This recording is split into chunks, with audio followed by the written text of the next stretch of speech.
Welcome everybody to get it wrong. I'm going to leave that in. Sharing Soulful Stories. Today I'm here with Liv Hadden. Welcome, Liv. Hi, thanks for having me, Joe. I'm excited. Yay. All right, Liv, I'm going to tell everyone a bit more about you. So Liv is a clarity guide and the creator of Self-Aware Millennial, known as Sam, which I quite like. That's my son's name. The podcast and community for people seeking a joyously authentic life. Her work is built upon her deep belief that every person has a profound gift to share with the world. Her mission is to create platforms and spaces for people to find their inner purpose, then share it with confidence and pride. She is also an award-winning fiction author and the former owner of the Offbeat Writer, a one-stop shop for authors seeking publication, traditional or self. As a creative entrepreneur, she has acquired a variety of skills and experiences that have allowed her to explore personal leadership on a deep and spiritual level. She created the SAM community as a way to share the knowledge she's acquired and continues to learn along the way. She is also a global shaper in the Austin Hub, which is a group of young leaders around the world seeking to effect positive change in their communities. One of the most rewarding parts of her career is the opportunity to commune with the others through storytelling. Whether it's written or orated, Liv believes everyone has a story to tell, and sharing it is a tool with emotional and spiritual benefits through every season of life. She's participated in keynotes, panels, and run workshops to help people unlock their inner story and release it into the world. Welcome, Liv. I want to add actually that she lives in Austin, Texas with her partner and her dogs. So excited to have you. Yeah, perfect. I love it. And today, as a storyteller yourself, you're here to share with us your story. But I would really love to open with the question, which is that, is really my driving my heart, my desire behind this podcast is to hear new people's perspectives on what spirituality means. So I would love to hear from you. What does spirituality mean to you?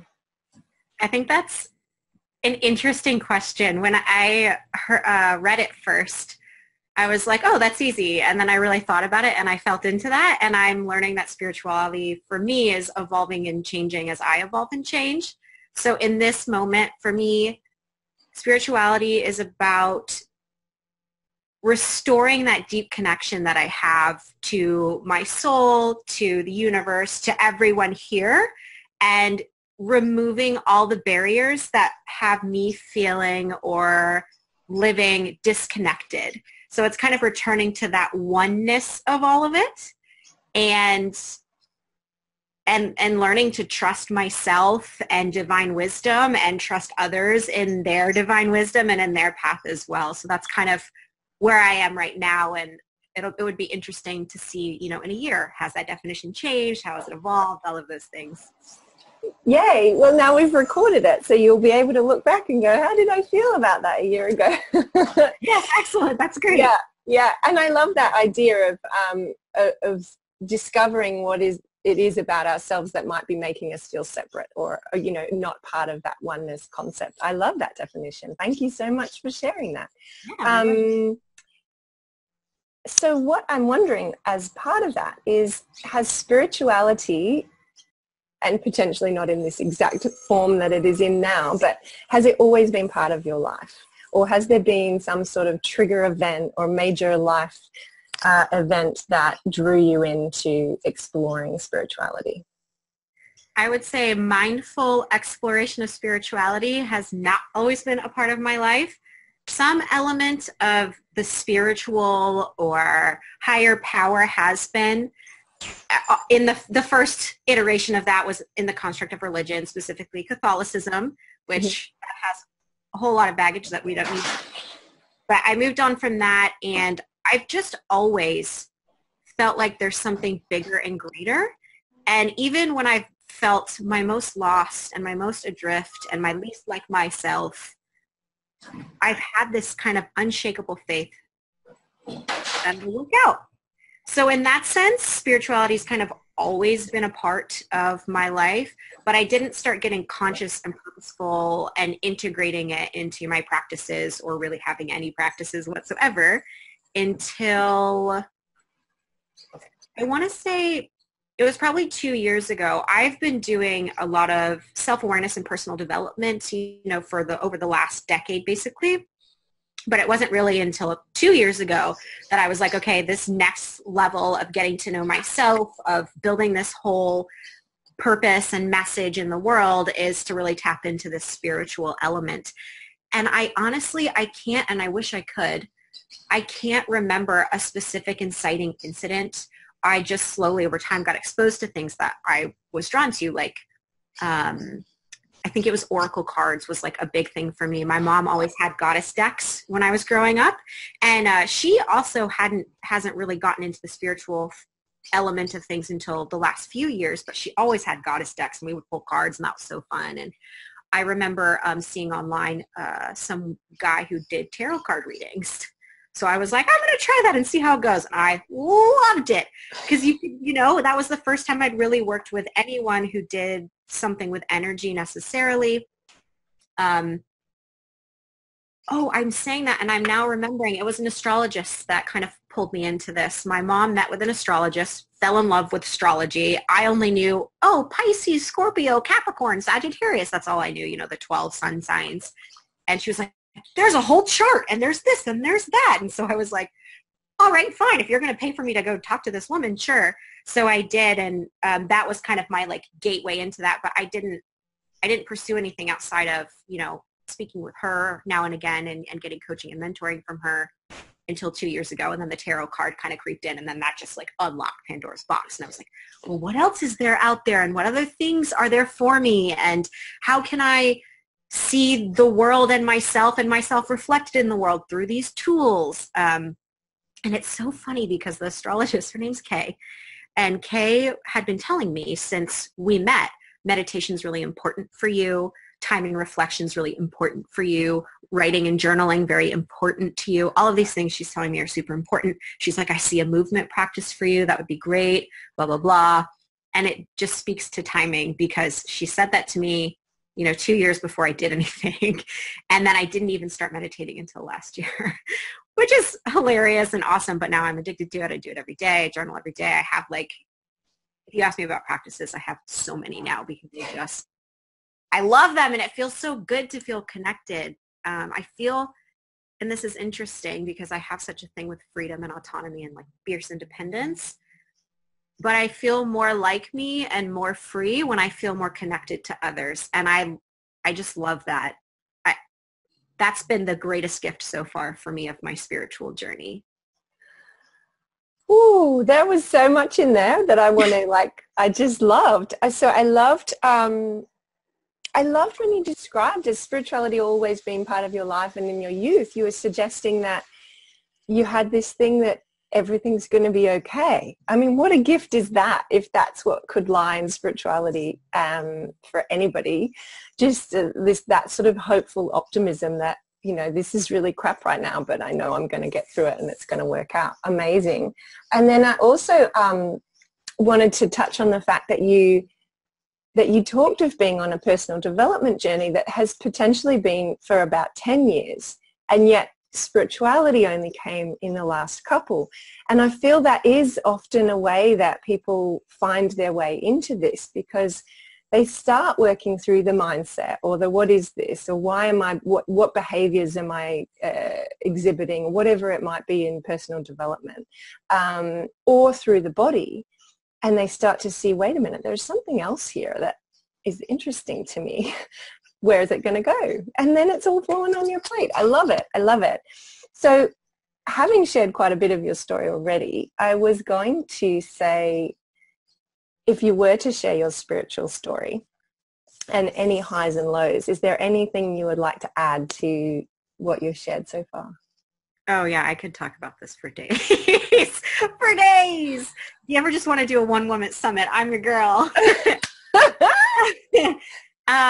Yeah, I've had, the ups and downs have been really interesting. And I kind of want to comment on you're noticing of, I started with the personal development, and I did that for a really long time before I was open to spirituality.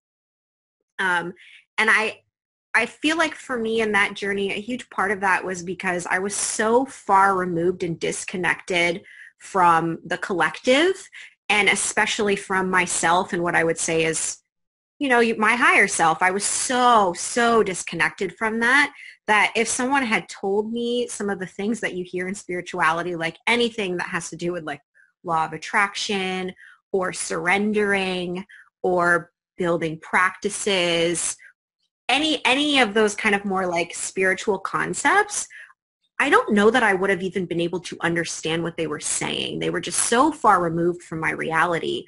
And so because I was just too far off to even see it, I feel like I had to kind of take this slow, winding path where there was enough comfort that I felt like I could keep moving forward to build up the confidence that I was willing to leap into this realm that I think is undervalued. It's not a Western construct. I can't speak for what it's like in Australia, but I can tell you over here, especially where I live,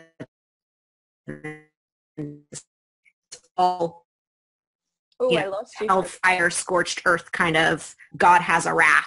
Yeah, Where did it cut off? I missed a little bit of that. So, your local energy was just shutting that little bit out. You froze for a second. Don't talk about this. You're not allowed to talk about that. All right, we'll skip over that. Anyway, all that to say, I feel so blessed that I was exposed, especially given how young I was at the time. I was given, I'm saying that like I'm so old now, but you know what I mean. I was given access to these tools that allowed me to kind of look at myself and open up to feedback about how I was being, how I was showing up, where there was misalignment in what I was saying and what I was doing. And that I think had to be a slower process so that I could build up resilience, build up the ability to be open and willing to be vulnerable. And even though I always had that underlying belief that everything will be okay, I'll figure it out, we'll figure it out. And if it's not okay, you're dead. And then who cares? Even though I had that, it wasn't fully integrated. It wasn't a huge core part. It was like I would have had to hit rock bottom before I was like, okay, I have to believe that everything's going to be okay, or what's the point? It wasn't a way that I was operating consciously at all. And so I kind of had to build that up and I think validate for myself that the path I was taking was accurate, because when you get so disconnected from your higher purpose, your higher self, your soul wisdom, you can't trust anything that you do or say. You can't trust yourself. And so you're constantly doubting, am I doing the right thing? Am I doing the right thing? Mm-hmm. I like to call myself a recovering perfectionist. And that is such a tiny paradigm to live in. To go from this little bitty box to the great expanse of the universe, I think would have fried my brain. So I'm actually really grateful that I took my time and that things came to me the way that they did. I feel so much more prepared now when things come into my vibration. I feel more open and ready to receive them and to take advantage of them, or to say, not right now, I hear you, I see you, and I will be there soon, just wait for me. I can do that now. And I wouldn't have been able to do that even 4 years ago, 3 years ago. It happened in the order it was meant to happen. And I think that's something I'm really embracing. And that's been a huge gift of my spiritual practice and journey, is just recognizing that timing is so important and it matters, and it's not to be dishonored. And it's okay and valid and good sometimes that maybe you're slower to get to that place you really want to be. Mm. I'm actually working really actively right now in all of my practices and all of my spirituality to be more grounded and present, and to really appreciate this moment right here.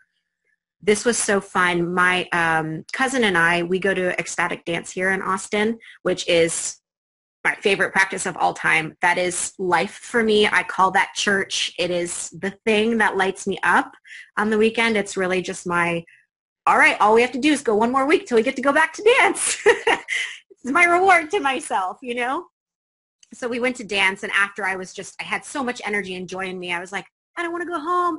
Let's go to a crystal shop. I want to get some crystals. I just want to be around spiritual stuff. So we went, and we both were at different times attracted to this little, like a wooden carving of a foot. It was like a little fat foot. It looked like a super fat baby foot. And then on top of it, there was like a spider carved into it. And my cousin went up to the counter and kind of asked them, like, what is this? We're drawn to this. I don't know why. And it was Buddha's foot. And it was like this little spider. And it was basically a symbol of this tail of a sentient spider who lived, out wherever Buddha ran across her path. And he asked her this question, what's the most precious thing in the world? And she said something to the effect of, the things that I have lost, the things in my past. And so he revisits her. Well, he's like, I'm going to let you have a think about that, and then I'll come back.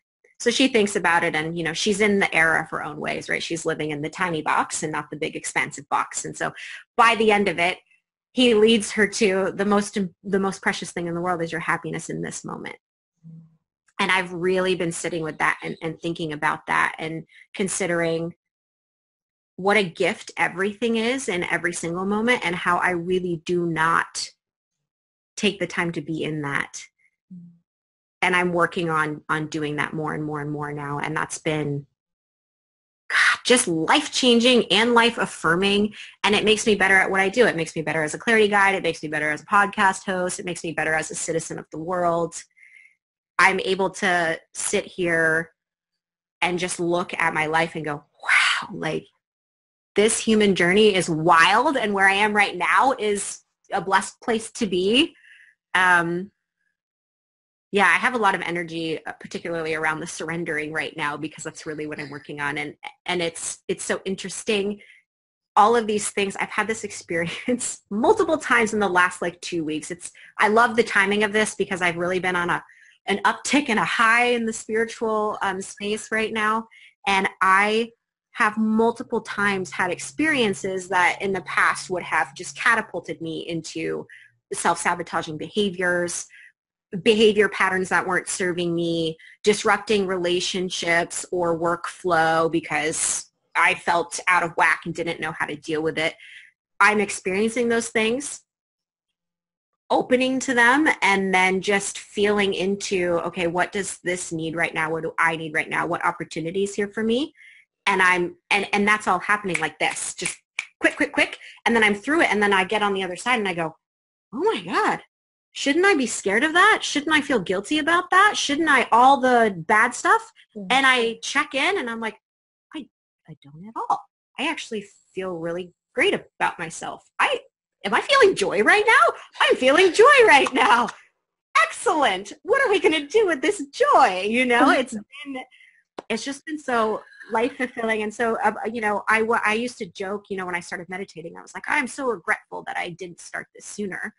And now, 2 years later, I'm like, oh, I'm so grateful I didn't start this sooner, because I'm really appreciating it and taking as much advantage of it as possible. I just want to be a sponge and absorb everything. And, when I met you in Bali in September, I had a pause button on all of this. I was like, okay, I'm going to give myself until this retreat, until this moment, to just press pause and be in the where I'm at right now, because I'm about to open and flower, and I don't know what that means, but I know it's going to happen.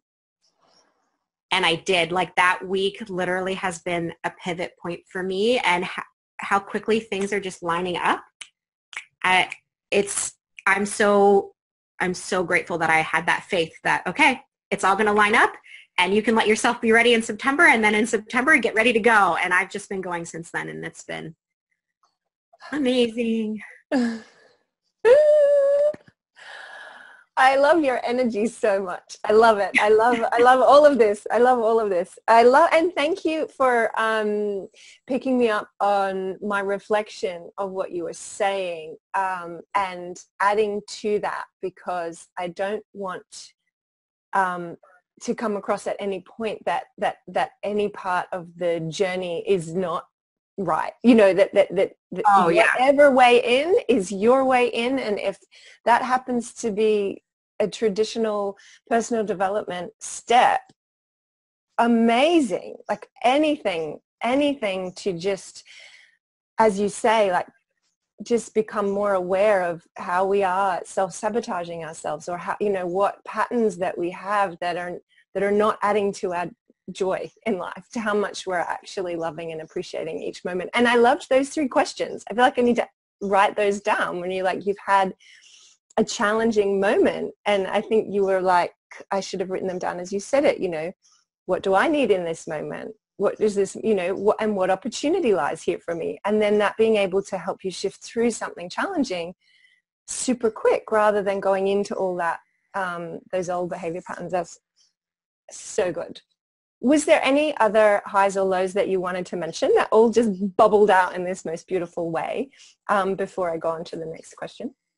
Yeah, I think the only thing I'll add is the reason that I felt called to comment on the personal development thing is because of my old perfectionist behaviors and thought patterns. I really was stuck in this like linear line of thinking, and you set a goal and you make it, and then you elevate it. You set a goal and you make, and everything had to be like like just so rigid and so. I'm learning to operate more in gray spaces. Did you lose me? I did for just a moment, but you came back to tell us about operating in gray spaces, which I feel is like be perfect. Yeah, I'm working on operating in gray spaces more. And so I was commenting on that from my perspective, because if someone's watching this and they're feeling frustrated that they're not where they want to be, or that they're not, you know, compared to their friends, or all of these things, or they're seeing this and they're like, I feel so far away from where I see this person on this video. You're really not that far. Give yourself grace and trust that things are going to happen when they're meant to happen. Your only job is to be open and to opt in when that's right for you. That's all you have to do. And I just recognized that I was death gripping things, and that's part of why I wasn't able to expand. I was, you know, digging my heels in, and I was being immovable. And you can't be immovable if you're trying to move. So I didn't comment on that because I felt like you have something against personal development. You actually, of all the people I know, I actually aspire to be as non-judgmental as possible, because you're just such a great example of that. From the moment I met you, I was like, oh my God, this woman will never say a bad word. She won't, like, I've just never experienced you to be even remotely judgmental whatsoever. I think that's an excellent gift of yours. Yeah. Thank you. And that would be a significant personal development journey, because people that know me in my youth will know that was not how I was once upon a time. But I do aspire to that now. We are all one. So therefore, why would I badmouth myself? There's the joy of self-love, right? Yes, exactly. Oh, funny. That was gorgeous. Thank you, sweetheart. I do that too. I say things like sweetheart and cute and things to people, and my husband's like, you can't call people that. You know, people sweetheart and cute. That's not a compliment, Joe. I'm realizing different cultures use words differently as well. Anyway, perfect. So thank you so much for that. And now let's do what you touched on earlier and talk a little bit more about how you weave this into your life, and some of those practices and things that are important to you for you to stay connected to your spirituality. Yeah. So one of the things that I do on a regular basis is I have a little bit of, I don't want to call it a routine because it's pretty flexible, and I give myself a lot of space if, you know, timing isn't working out. But every day I make an intention to meditate, and not for horribly long, 10, 20 minutes. I have done 40, 60 minutes when it's just felt right, but, 10 minutes. And then I'll, I have a bunch of cards. I love cards. So I'll do a tarot spread for myself. I'll pull, I have fairy cards, which won't surprise you. I'll pull a fairy card to get a message, and then I'll pull a crystal card to kind of figure out, like, what's the medicine for all of this. And then I just recently added this. I get into praying child's pose, and I do gratitudes. So I say all the things that I'm grateful for. For some reason, when I'm in that position on the ground, I'm able to unlock deep, deep, deep gratitudes that I'm not consciously aware of. So I just get in that. I don't even know what that position is. I Praying, did. like child's pose, not the one with your arms And out then the you front. put your hands over your head Oh, like this in a prayer position. right. Yeah. Okay. I learned that very recently, Cool. like 6 or 7 days ago. And what I was able to like scoop out of myself, like on a soul level, like I could feel a connection to my soul in such a visceral way. So I started doing that for my gratitudes because I've had an ongoing gratitude practice. That's actually something that my mom instilled in us. We used to have you have to say thank you at least within 14 seconds of someone doing something that expressing gratitude for is appropriate. So, and she actually now is the author of 2 gratitude journals, and they basically represent a 12-month guided gratitude practice. Yeah, they're called the Tribal Gratitude Journals. So I was doing those I did those for the year. And then I just wanted to, do something different, try something else, but I loved those. They're excellent. So I was doing that. And then now it's shifted into doing the child's pose, do gratitudes, and then I'll journal. And the journal is just really free flowing. It's whatever's coming up for me. I've used it to problem solve. I've used it to dig into my whys. So when I'm experiencing contrast or inner conflict, I'll really sit with myself and say, I'm feeling this. Why am I feeling this? What does that mean? And I'll just go. And I'm finding the more that I write, the easier it's coming. And I've gotten some amazing clarities. I can't tell you how many times I'll start a sentence and then I go ... Shit, it just came to me. This is what it is. This is the thing. This is, and then I get that high of like, I figured it out. Yes. So that's kind of on a daily basis what I do. On a weekly basis, I go to ecstatic dance every Sunday. That is such a spiritual experience for me. If people don't know what ecstatic dance is, it's a space that the people who are containing the space set up boundaries and basically a code of conduct just to say continuing consent, be you, respect people's boundaries. It's not militant by any means. It's very flexible. It's a spiritual community. And then they play music and it starts, really slow and very flowy and easygoing. And that slowly just builds up to this chaos right at the crescendo. And it's like people will just be making noises. Some people are like in the corner crying. Everybody's having their own unique experience. And there's just this, God, there's opportunity to challenge so many limiting beliefs in that space. It's insane. And to challenge your self-judgment, your judgment of others. Suspending judgment in that space has been just so amazing. And I'm catching myself now in judgment more because of it.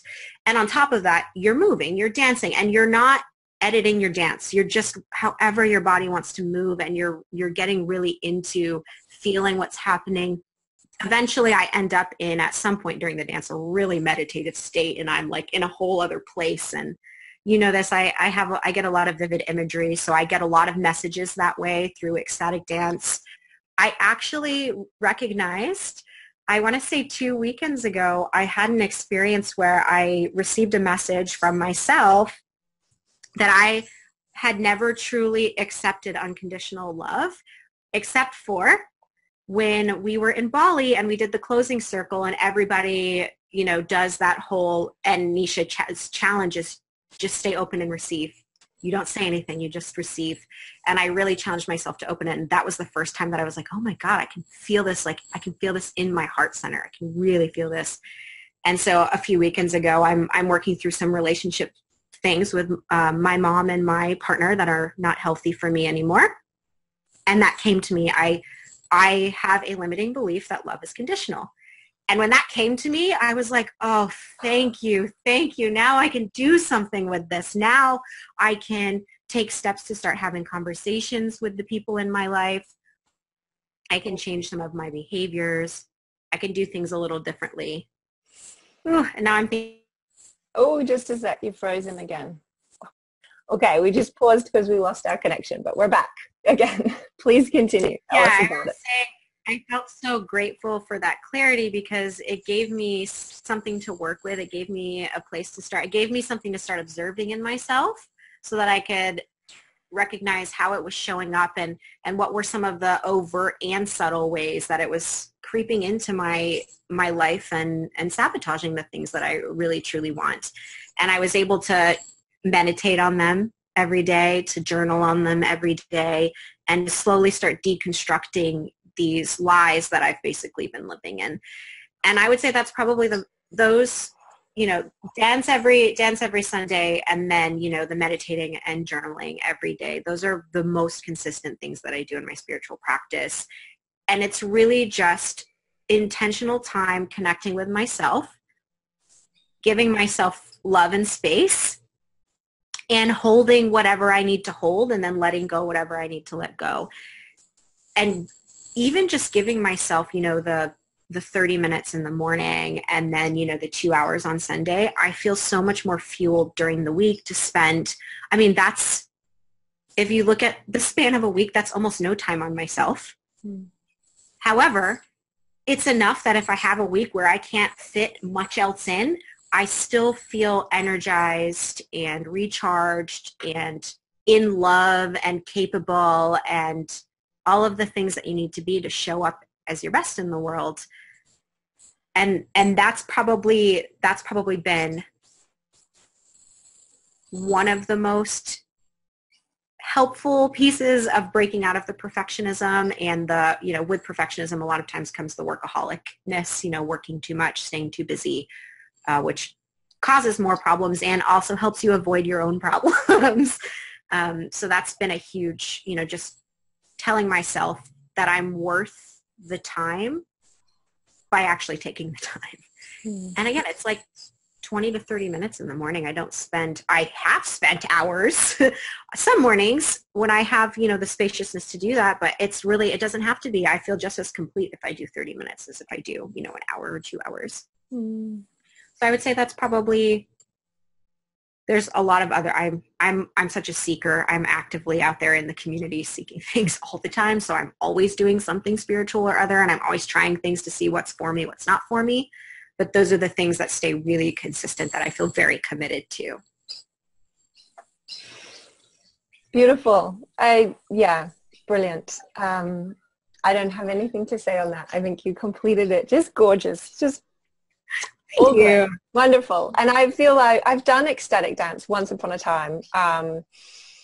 And I do remember loving it. When I Googled it here, I couldn't find it. But there is a lot of other conscious dance approaches as well for those that can't find ecstatic dance. I think there's 5 rhythms dance. Some are just called conscious dance. And even one of the other panelists, storytellers, Jill, is a Koya teacher, and that's another sort of conscious unfolding style of dance. Quite different. It's more structured, I think, I would say, than the ecstatic dance and the way that unfolds. But amazing. Thank you. And so the last question I have for you is, and you've shared some of this in the way that your story unfolded anyway, I feel, but I would love for you to share any advice you might have for people feeling ready to dip their toe in or get curious about their spirituality.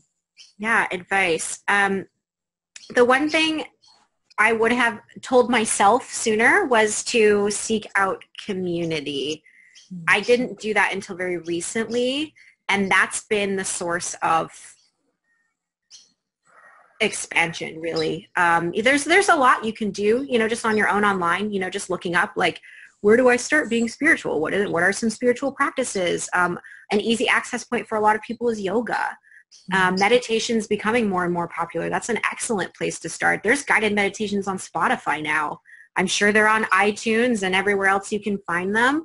I have a podcast. I know lots of tarot card readers who have podcasts, astrologists who have podcasts, other energy workers who have podcasts. Really, anywhere that you're already consuming media, there's going to be spirituality somewhere in there, and you can just kind of go where you're already naturally inclined to be and just start searching for those things. And I strongly suggest looking for in your area like-minded people, there's going to be a community wherever you are. I can't say how big or small it would be, but somewhere near you, there are other people who are on this path, and that's really going to be the place where you can, one, feel super connected and rooted. And for me, I felt really just like floating out and kind of alone for a little while. Like no one in my immediate circle was doing these things or knew about these things even to say, oh, I tried it and I didn't like it. So having those people that you can talk to who know more than you, or who know someone who knows someone who knows someone, all of that has just really accelerated my exposure to how vast and expansive this world is. And I've met people like you who are doing wonderful, amazing things in the world that give me hope that the world's not all Trump and border walls. There's a lot of people trying to reconnect people and not disconnect them. So those would be my two things. Wherever you're already doing whatever, if you're on Instagram, if you're on Facebook, if you're listening to podcasts, if you're watching Netflix, there's literally an entire channel called Gaia. It's all spiritual stuff. It's documentaries. It's yoga. It's wherever you are, there is spirituality because the whole planet's made up of it. So do that, and then also just be seeking out communities. I don't know if Meetup is global or not. Yeah, it is. Well, we have it in Australia, definitely. Yeah, so maybe you have Meetup, just meetup.com, and you just look in your area. There's going to be people doing some spiritual stuff, and it's pretty non-committal. You just show up. If you like the people and you like the topic, you keep going, and if you don't, you just move on, and you learned something. Yeah, just be curious. Love that. And I love the community piece too. I really like, that was on my goals for this year, was, connect with more like-minded, or someone said like-souled people. I don't know. Is it like-minded? Is it like-souled? We're trying to leave behind the mind to some extent. And this is unfolded. It's like, I set this intention only at 25 days ago. And now I'm having all these awesome conversations with all these awesome people. So I'm having, love it. Love connection. Brilliant advice. So my love, tell us, for anyone who's watching that's going, oh my God, I want to know this tattooed woman. Tell me more about her. How did they find you? Yeah, I made it as simple as possible, and I'm pretty much just Liv Hadden everywhere. My website is livhadden.com. If you're interested in my podcast at all, it's selfawaremillennial.com, but you can also just get to that from my website. As far as social media goes, I'm going to be totally honest. I really don't like Facebook. I'm on it, but I don't participate too horribly often. I'm really only on there because there's a couple groups that I care about, and people post Facebook events there, but I don't really interact with any other part of that. So if you want to be connected to me socially, Instagram's the best place. That's the only thing I ever use or check. And it's Liv Hadden. That's my handle, Liv Hadden. That's it. Too easy. Amazing. And I will put all of that underneath the video when it goes out. Yay. Thank you so much for being here and that amazing conversation and all those great things that you shared. So I really appreciate it. Thank you so much, Liv. Yes, thank you. This was a blessing of a conversation. It's nice to be able to hear my thoughts and go, yeah, that's true. That's true. What a perfect place to finish. All right, Miss, I'll talk to you soon. Bye now.